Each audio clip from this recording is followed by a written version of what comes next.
All right, perfect. So my recording has started and we'll go ahead and get going for today. Again, if anybody is a little late, they can always go ahead and watch the recording as soon as it's all set. All right. So to start off with, I have logged into Prism. So I'm just at my main menu, at the main point of sale menu. I did notice that my mouse is a little jumpy today. So if anybody has issues following, please feel free to raise your hand or type into the chat, and I will be able to go ahead and respond to that. Okay. So I'm going to go ahead and start off by reminding you guys where we can check our Prism PI settings. So we're going to go ahead and jump into our Prism menu and administration console. From there, we're going to open up our node preferences. Remember that node preferences affects essentially your local preferences for those of us that remember V9. All right, so we're going to go ahead and come on down to our merchandise. From there, we have our PI sheet. All right, so really the main thing to look at here under the PI sheet is, are we going to go ahead and use the simple mode, or are we going to use what's called the zone type? All right, so the main difference between these two options is simple is one bucket of inventory. So I can go ahead and scan into one area, merge that one area, and that is about it. Now, the zone allows us to break up our store and allows us to break up our PI sheet into more manageable chunks, essentially. This is what I usually recommend to clients, even if you are a smaller store, but simple is a great option, especially if you're trying to do things like cycle count. So we'll talk a little bit more about that as we go. Now you'll see I don't have a lot of data in this training environment here, but I'm still going to use zones so we can get a little bit closer to what the majority of people are going to be using. All right, so zone. Let me go ahead and save that. And from there, I can go ahead and jump over to our store operations. But first, I'm going to go ahead and actually log out and then log back in. Now, this is not a requirement, but anytime we do any kind of layout changes or anything like that, it's always best practice. And I just like people to go ahead and get into the habit of doing it when you make changes in admin console. All right, again, not necessarily required. I just like to build up that muscle memory. Okay, so we're going to go over to store operations. From there, we're looking at merchandise, and it is right here at the very top, physical inventory. All right, now this is what we're expecting to see. If you do not have an active PI sheet, it will prompt you to create one. And the only thing that's really required is the sheet name. Notes are not required. Just like the rest of Prism, it does a great job of highlighting that for you. So let's go ahead and say, or how about we spell that right? There we go. And oh, I'll figure out what month we're in. Okay, now before we actually create this, we have two options: create or create with filters. So if we just hit create, then that is taking a snapshot of your entire inventory. This is telling the system we are doing a complete physical. All right, create with filters, like I mentioned earlier, that's going to be great for things like cycle counts. I'm not counting my entire inventory. I am only counting this vendor or this department. All right, be mindful, we do have to go ahead and have something that connects all of those items together. If you don't really have one thing, I might even suggest utilizing things like user-defined fields. Remember that user-defined fields are just blank fields within Prism that allow you to, or that they allow you to rename and use for whatever you need. All right, so great opportunity to use those. For now, I'm going to go ahead and hit create because, like I said, I really don't have a lot of data in here. Say create. All right, now this is what it's going to look like. If you have other PI sheets for different stores, perhaps they will also be listed here. I'm going to go ahead and focus and select my PI sheet. I'm sure you guys are well aware that's just kind of standard behavior of Prism. We do need to give it that little green check mark. Now from here, sorry, I have to move this out of the way. Okay, from here at the bottom, we have the ability to deactivate, edit, delete. I can actually just click into the PI sheet and that's going to show me the PI sheet itself. I can also update the PI or print. Now, why does it let you update the PI if you haven't done anything? This is normally only used if you're trying to do something like zero out your inventory. It's a really quick way to zero out a bunch of inventory. Just be mindful again of whether you're hitting create or create with filters. All right, and under options, we just have the ability to update start quantities or send PI sheet. The send PI sheet is going to play a little bit more if you are still utilizing 1.14 or if you have remote stores. All right, now as far as the update start quantity, when you create the PI, that is when the system creates what we call a snapshot of inventory. That's when it determines what we have on hand. If it's you don't actually start counting till the next day, for example, I might want to update those start quantities. Be very wary of updating start quantities after you've already counted, because there's no way to limit. I only want to update the second half of this PI sheet. Fortunately, that's not how it works. What I'd recommend in that situation is to start a PI sheet with filters, do whatever you're going to do that day, and the next day you can start a new PI sheet with filters and count the other half of it. All right, let's go ahead and cancel that. Okay, now let's get down to business. I'm going to go ahead and hit edit. Oh, excuse me, not edit. I'm going to hit PI sheet. All right, so over here, now that we are in the PI sheet, this is the snapshot of inventory. Warned you guys, I don't have a whole lot of quantities, so this is all I have in my store right now. All right, let's just say I'm just getting started. Now, under scan, these are products that you have already uploaded or manually added. Of course, we don't have any just yet. Discrepancies, this tab we do not care about until the final last part of our inventory, especially if we are using zones. Don't look at discrepancies until all zones have been merged. We'll talk a little bit more about what that means later. Now, add counts.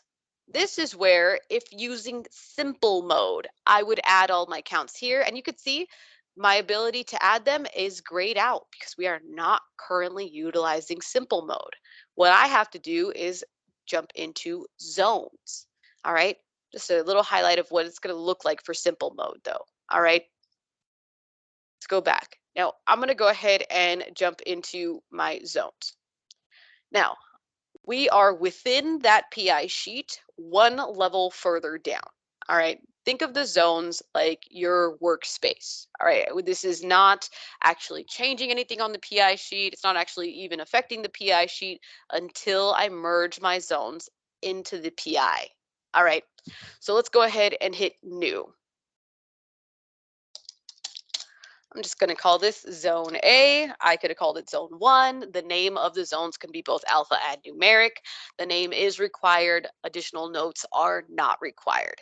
I usually tell people name the zone something that corresponds to where in the store it is, just to help keep things straight, or name it zone 1 and pop into the notes a little bit of information on where that zone is actually located. All right, let's go ahead and hit create. There it is. Now, I can actually go ahead and create multiple zones at the same time as well.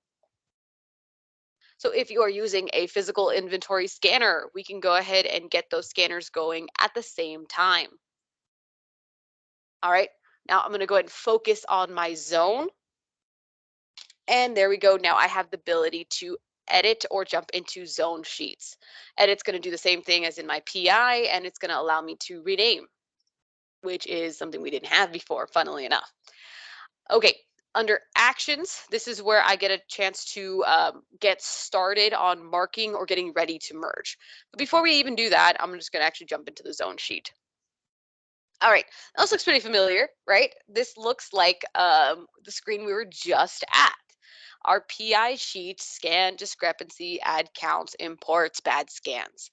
All right, this is just now within zone A specifically. Now it will show you all inventory in the PI sheet. Something important to understand about using zones is that the system still does not, or I shouldn't say still, but the system has no real way of understanding how you broke your store up, which is why it can't limit the PI sheet. Okay. Another really big reason not to care about the discrepancies until everything has been merged. Okay. Now let's go ahead and come over here to the add counts. Now you can see right here, I have my item lookup. and I have my add counts quantities. So this is how I would manually add counts to this zone. Although most people probably be using scanners, it's an important thing to remember how to do for those times where, hey, I can go ahead and tackle everything that's at the front register while someone's counting zone A, and I will call this front register. Okay, for right now, I'm going to go ahead and it's the only thing I have. But normally, if you have a scanner, an import scanner, PI scanner set up, this import button would be available. You select it, and it will it will prompt you to go ahead and upload those scans. All right, that's where we end up with bad scans sometimes. More on that in just a bit. Okay, there it is. And there's that. Now, you'll notice I'm just hitting enter and adding a quantity of 1. That is totally fine. I can do that 14 times, or I can come down here and type over and add my counts. All right, let's go ahead and say 3. Actually, let's say 4 here. Okay. Oh, I added the same thing twice. Go ahead and highlight one of them, and I can clear selected. All right, and I'm going to hit yes. There we go. Great. So now I have my accounts listed there, and I can see my items look good. As you guys saw earlier, if you have one selected, you can select that clear selected. The clear all, of course, is going to get rid of all of your scans that are in this particular zone. And other than that, we are set. So the add counts window is just where we start pulling things in. All right. From here, we can go ahead and choose to merge. All right, item counts will be merged. Yes, there we go. Now let's go ahead and close this zone. And there is zone A. So zone A currently is not merged. You can see here. It's a lot of merging. Sometimes people can take a few minutes or more than a few minutes to fully understand what level they're at. Always keep track over here at the top left-hand side. We are currently in physical inventory zones, and this does look pretty different than our zone sheet, but the zone sheet itself looks very similar to our level above. So again, at the very top, we have physical inventory zone, zone A specifically. All right, if I click under scanned, I am seeing those items that we just added. So it is possible to add counts and not merge them. That's usually where people find themselves in a little bit of a pickle. They will add a bunch of inventory and then go to merge the zone, only to realize that they forgot to merge it at the zone level. So when you are using zones, we are merging from the add counts. You want to be able to see it in scanned. From there, when we're ready, we merge the actual zone. Okay. And I'm going to say this is a real small zone here. So I'm going to go ahead and take zone A, and under actions, I can merge. Now, what is mark? What is mark all? What is merge marked? Mark is just, this is my flag that this is ready to go, but I have not yet merged it. So a lot of people use these just to go ahead and help them out. I want to be able to easily go back and make changes if I need to without having to unmerge and go to different levels. So I'm just going to mark them for right now and flag them as done but not merged. All right, zone B. I'm going to jump into the zone sheet for zone B. We're going to come over to the add counts window, and I'm going to add a few more counts.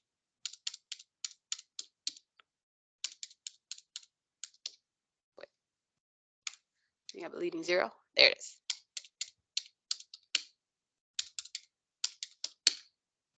Okay, and I'm going to leave these all at a quantity of 1. Can't forget to merge, so I'm going to go ahead and merge. And yes, once I've done that, I should be able to see them in my scanned. Beautiful. Now I can go ahead and close this zone. All right, now this zone, I'm going to Actions and Mark as well. All right, there we go. Now I know that these two zones are ready to be merged into my physical inventory. And whenever I'm ready to officially do that, I can go Actions and Merge Marked. All right, right now, if I were to close it, I'm back at my main physical inventory, the highest level. And as you can see, currently I have nothing scanned. All right, let's go back into Zones, Actions. I'm going to merge what is marked. And then now we can see the flag is on our merged checkbox. Let's go ahead and close. Now, if I look at my scanned, I can see the combination of all of those scanned quantities. So it takes zone A and zone B and merges them together. At the end of these PIs, I feel like I say the word merge too much, but uh, that's what it is. Now that we have this, if those two zones were our only zones, then I care about my discrepancies. What's going on? All right, let's see here. So this particular item, the basketball shorts, I only found two. Let's go double count. All right, at this point, I haven't made any changes to inventory. This is where I essentially want to go ahead and go to see what's going on. Now, the discrepancy is normally where I tell you to go. Now, I was originally looking at it under scanned, but that's because all of my scans are discrepancies right now. Um, but this will limit it to just the items that you guys need to hit. Now, I can also go ahead and print this.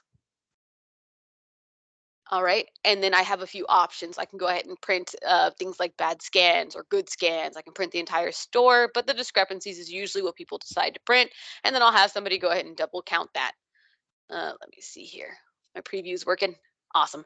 So this is pretty straightforward, pretty standard. I have UPC on there, which actually I'm not using, so it might make more sense is for me to go ahead and switch that to ALU. This is all designable within the doc designer.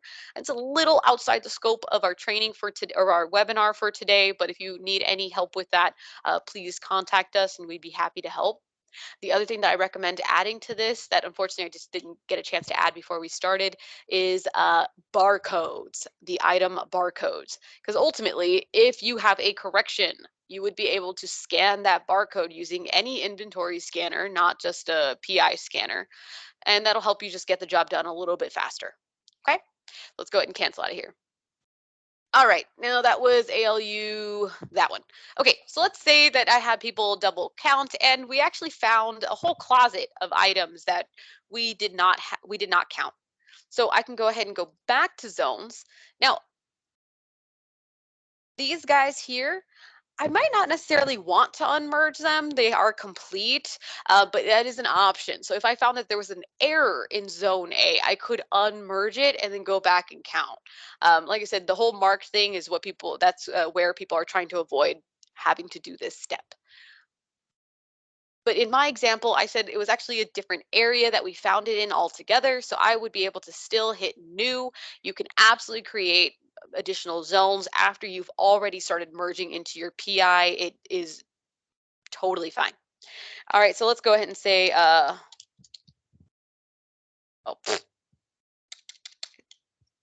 let's go ahead and just say hall, and then I'll say DS for downstairs. All right, I could have also just called it zone C. We're gonna go ahead and create, and there we go. Same thing. We're gonna be able to go ahead and go into our zone sheet, and I am able to add counts.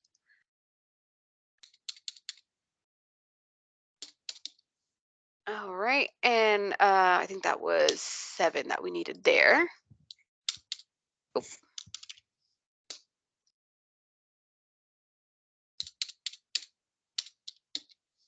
And I think this one needed 4. All right, so instead of changing the quantities at the top, I'm just changing the quantities in the add counts column, and that is totally fine. So this is what was in the closet, just these 2 items. So I am going to merge them into the zone and confirm that they're under my scanned. Close that up.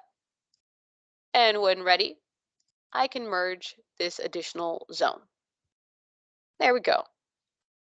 All right, I know easier said than done. I have 4 items, but let's go ahead and hit close. And there we go. Okay, so now again, you can see I have my total scanned, and discrepancy now has a better, better example of what it's actually going to do for us. Limit it so that we can focus on those items that do have a discrepancy. All right, now I do not have a physical inventory scanner attached to this machine, um, and so I can't exactly show you what a bad scan is going to look like. 'Cause if I pop into zones, I'm going to create one more zone. And I'm going to just call it ER for error and actions. Oh, excuse me, zone sheet.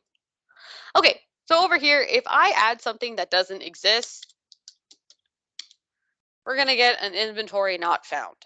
If you guys are using smart scanners like Foundry Logic that allows you to upload your inventory to the scanner, you will never, I shouldn't say never, you should not get any bad scans, because at time of scanning, the scanner is able to tell you, hey, this item doesn't exist.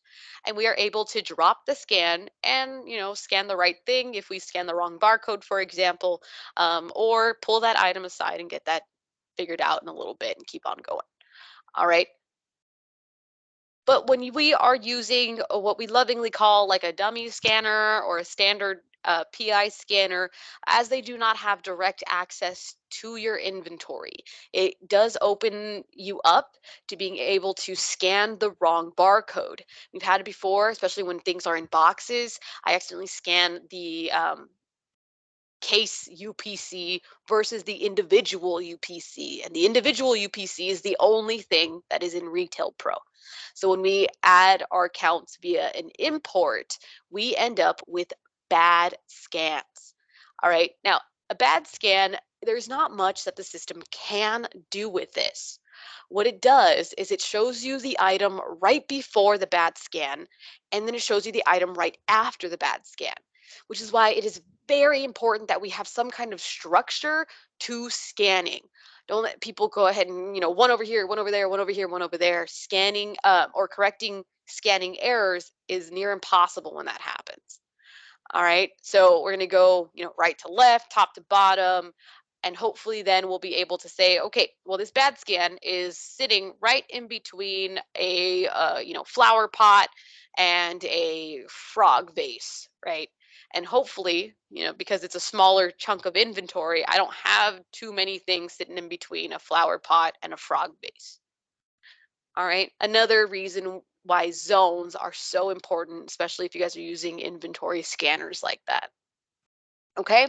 So again, sorry, I can't really show that, but it would just be 2 lines, kind of look just like this here. And then just one of them would be blank with no data, and it does get highlighted. The system does show you whatever product or whatever ID it did pick up. So that's where the scanned would be. All right. So once you, or if you do have a bad scan, really the only thing that we can do is clear that bad scan, get rid of it. Other than that, the system really can't do much with it. Once we get rid of that bad scan, then we would just type or scan in the item that we're missing, and that's it. Then we would merge it like normal. All right, let's go ahead and close this for right now. And of course, I can go ahead and delete this zone since I don't really actually need it. I'm going to go ahead and hit close. Okay, so I closed the zone area. We are back to our main physical inventory store 001. All right. So for this PI, we are done. All of my zones have been merged. I've checked my discrepancies, double counted things. Unfortunately, those are just some discrepancies that need to go ahead and get corrected today. All right, so at this point, I can go ahead and close this guy up. And I can go ahead and back on my list of PI sheets. I'm going to give it that focus. And the final stage of your PI is actually updating.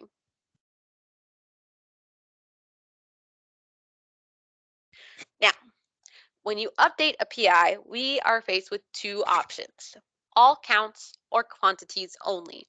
It is very important to understand the difference between these two buttons. So all counts will correct your negative quantities, and items that did not get counted will be adjusted to zero. All right, so this is, you were saying everything that is part of this PI sheet should have been counted. If it wasn't, I do not have it in my store. Get it to zero. And of course, like I said, that does that does fix all of your negatives because it is impossible to count a negative. So those will be brought back up to zero. Now, quantities only is only going to update what we have scanned quantities for. So if I did not scan it, it is not being touched. This will not correct negatives, but is useful in some events where we're really not sure if we're able to count everything. All right. It does not correct negatives, only affects what we actually scanned. So it would be in that scanned part of our PI, that list. All right. Now, if we're doing complete PI with no filters, no nothing, all counts is usually what you're looking for. Now, an adjustment reason. At the end of the day, it is important to remember that this big old PI tool is just a fancy way of being organized, but it does just create an adjustment memo. Remember that an adjustment memo is just how we correct or move inventory outside of a sale or a voucher. All right, so I don't have a reason that I probably would want to use. I would go ahead and want to create a reason called PI or physical inventory. But for right now, I'm going to go ahead and just say manually. Now, actually, let's go ahead and cancel this. Let's go ahead and pop on over to admin console, node preferences, system, reasons, and notes. All right. Prism does a really good job of reminding you you're not at the right spot. So we're going to get down to the subsidiary level, and I'm going to go to adjustments. All right, so these are my adjustment reasons so far. I'm going to go ahead and select a new reason, and we're just going to call that PI. All right, I'm going to save and exit. Always important to remember where you can go ahead and add those additional reasons, notes, and where we can require them or unrequire them if they're causing a little bit of a slowdown. All right, let's go ahead and hit save. Let's go back to store operations, merchandise, physical inventory. And you see now that there is an active sheet in there. It does not give me any special pop-ups. I could create a new one if I wanted to. All right, but there we go. Let's go ahead and update our PI, all counts, and we're going to use our reason code PI. From here, I'm going to update. And there we go. All set. Process completed. And you can see at the top, active no longer. It is no longer active. Okay, let's go back to our store operations, merchandise, price adjustment, or not a new one, adjust memo lookup. Let's hit search. And there is our newly created adjustment memo. Okay, let's take a look. All right, so this adjustment memo only has 2 items on it. And that is absolutely appropriate because every other item that was on that PI did not have a discrepancy. At the end of the day, if we're right on the money, the system does not care. It will go on business as usual. Only the items that are issues will be added to the adjustment memo and corrected.